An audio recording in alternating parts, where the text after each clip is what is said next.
Baik, Assalamualaikum warahmatullahi wabarakatuh. Saya dari kelompok 12, ini Lola Fatan Nurliansyah dengan NIM 07 dan juga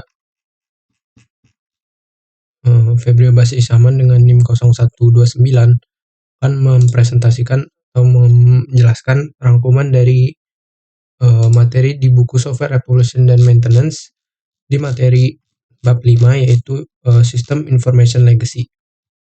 Jadi di sini setelah kami rangkum bisa dilihat di sini laporannya. Nah, dari laporan ini kita mencoba untuk membuatnya lebih kreatif lagi, yaitu dengan menampilkan materinya menggunakan web. Nah, dari web ini dihasilkan dari Google Gemini. Kemudian apa sih sistem legasi itu? Sistem legasi itu adalah sistem perangkat lunak yang sudah tua, namun masih vital bagi operasional sebuah organisasi. Nah, sistem ini sulit untuk dimodifikasi dan dievolusi untuk memenuhi kebutuhan bisnis yang terus berubah. Jadi ada beberapa karakteristik utama sistem legacy, yaitu yang pertama skalanya besar.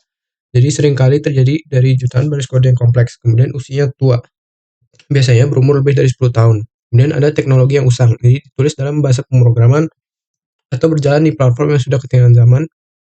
Dokumentasi minim, yaitu kurangnya dokumentasi yang konsisten dan akurat, strukturnya rapuh, dan juga mission kritikal. Jadi kita langsung masuk aja gimana sih cara mengidentifikasi dan solusinya apa itu dari perbaikan sistem informasi legacy ini. Jadi sebelum menentukan strategi, penting untuk menganalisis posisi sistem dalam portofolio organisasi dan memahami berbagai pendekatan yang tersedia. Nah, di analisis portofolio sistem ini menggunakan bagian untuk memetakan sistem berdasarkan kualitas teknis dan nilai bisnisnya. Ada 6 kategori solusi dari sistem informasi legacy. Yang pertama adalah freeze atau membekukan, yaitu organisasi memutuskan untuk tidak melakukan pekerjaan lebih lanjut pada sistem dan artinya tetap dilanjutin gitu. Jika sistemnya stabil, nggak perlu dirubah. Kemudian ada outsource atau alih daya. Ini dukungan sistem dialihkan ke organisasi spesialis. Ini cocok jika pemeliharaan bukan bisnis inti perusahaan. Kemudian yang ketiga ada carry on maintenance atau melanjutkan pemeliharaan. Jadi meskipun ada banyak masalah, organisasi memutuskan untuk terus melakukan pemeliharaan seperti biasa untuk periode tertentu. Kemudian ada discard dan redevelop, yang artinya buang dan bangun ulang seperti namanya. Jadi dia membuang sistem lama sepenuhnya dan membangun kembali dari awal dengan teknologi modern.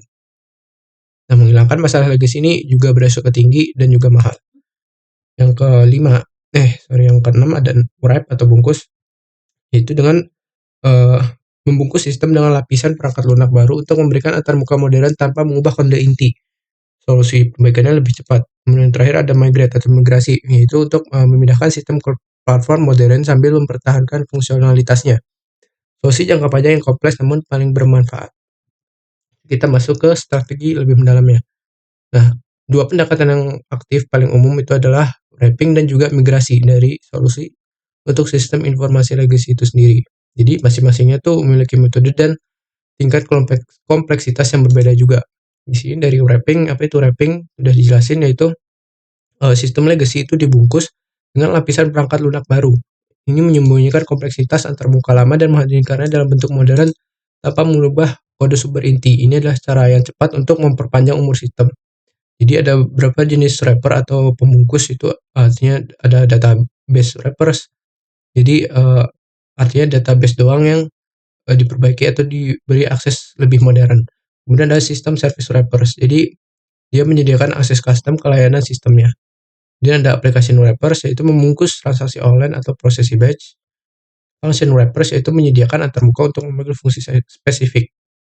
Nah, untuk tingkat enkapsulasi ini ada beberapa.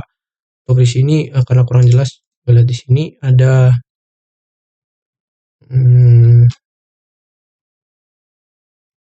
enkapsulasi, ada proses level, ada transaction level, program level, module level, dan juga prosedur level.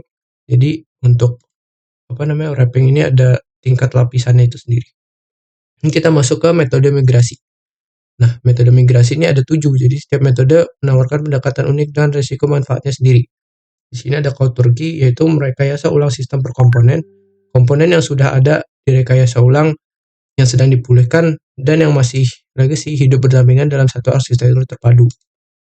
Kemudian ada database first, yaitu memigrasikan database terlebih dahulu ke platform modern Kemudian aplikasi lamanya itu mengakses database baru melalui gateway sambil aplikasi baru dikembangkan secara bertahap. Nah, database last ini kebalikan dari database first, yaitu aplikasinya dimigrasiin terlebih dahulu, baru ntar aplikasinya ini mengakses database lama melalui gateway. Database-nya dimigrasikan di akhir-akhir. Kemudian composite database, yaitu sistem lama dan baru berjalan secara paralel. Data dapat diduplikasi di kedua sistem dengan koordinator untuk menjaga integritas kompleks tetapi fleksibel. Kemudian ada Chicken Little, yaitu pendekatan incremental yang menyempurnakan strategi komposit menggunakan berbagai jenis gateway, database, aplikasi, sistem informasi untuk migrasi bertahap. Jadi kemudian ada Butterfly, yaitu sistem lama tetap operasional penuh, sementara sistem baru dikembangkan dan diuji secara terpisah. Data dimigrasikan dalam satu periode cutover yang singkat di akhir dan meminimalkan downtime. Iteratif, yaitu merekayasa ulang sistem per komponen yang sudah direkayasa ulang, yang sedang dipulihkan, dan yang masih legacy hidup berdampingan dalam satu arsitektur terpadu. Masuk ke perencanaan migrasi, di sini ada 13, yaitu melakukan analisis portofolio, identifikasi pemangku kepentingan, memahami persyaratan, kemudian buat kasus bisnisnya, buat keputusan go atau no go. Jadi pahami LIS, kemudian ada pahami teknologi target. 8. Evaluasi teknologi yang tersedia, definisikan arsitektur target, kemudian definisikan strateginya, rekonsiliasi strategi dengan kebutuhan, tentukan sumber daya yang dibutuhkan, yang kemudian terakhir adalah evaluasi kelayakan strategi. Sekian dari kelompok 12 terkait dengan materi sistem informasi legacy. Wassalamualaikum warahmatullahi wabarakatuh.